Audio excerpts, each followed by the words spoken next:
We present our technique for a platelet-rich fibrin clot, augmented repair of a horizontal cleavage medial meniscal tear. Our disclosures are as listed. We present a 21-year-old female with a horizontal medial meniscal tear recalcitrant to non-operative treatment.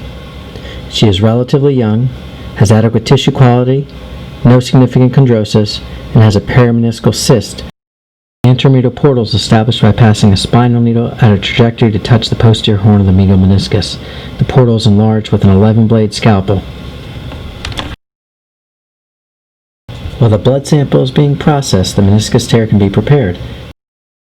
Once the needle has been adequately positioned at the anterior extent of the tear, a monofilament suture is passed through the needle and grasped out the anterior portal using an arthroscopic grasper. A second monofilament suture is shuttled through the posterior extent of the tear using a similar technique. The meniscal tissue is prepared to create an adequate bed for healing.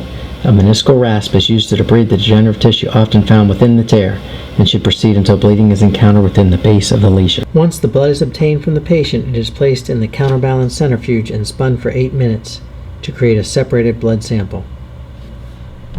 The platelet-rich component is siphoned from the remainder of the sample. The platelet-rich sample is inverted 5 times to ensure adequate mixture of clotting factors present in the collection tube. The sample is respun for 20 minutes for adequate solidification into a clot. The clot is aseptically removed from the vial and placed onto the surgical field. Adsorbable polyfilament sutures of different colors are carefully passed through each end of the clot in a locking pattern. The PRP clot requires at least 20 minutes of preparation time, including 2 separate centrifugation cycles. The longer duration of the second centrifugation cycle produces a more reliable and rigid clot. Prior to insertion of the clot, the sutures are stressed to ensure the sutures do not pull out. The joint is prepared for passage of the PRP clot. A 5 diameter cannula is inserted through the anteromedial portal.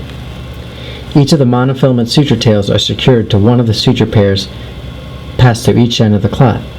Each monofilament suture is used to sequentially pull each suture limb attached to the clot. Thus, the clot is slowly manipulated into the tear one end at a time. Once the suture limbs are passed through the meniscus, tension is applied to both polyfilament sutures and the graft is further entrenched into position. A self-capturing suture passing device is used to pass a high-strength braided suture through both the inferior and superior meniscal leaflets at the tear's midpoint and 2 to 3 millimeters from the central edge of the tear. The suture limbs are secured using a series of half-hitch knots on the meniscus superior surface. Additional sutures are placed anteriorly and posteriorly to the initial suture until the edges of the tear are reapproximated. Postoperatively, no pivoting, twisting, hopping, jumping, or running are permitted for 3 months postoperatively. Light jogging commences at 3 months and return to sports at 4 to 6 months postoperatively.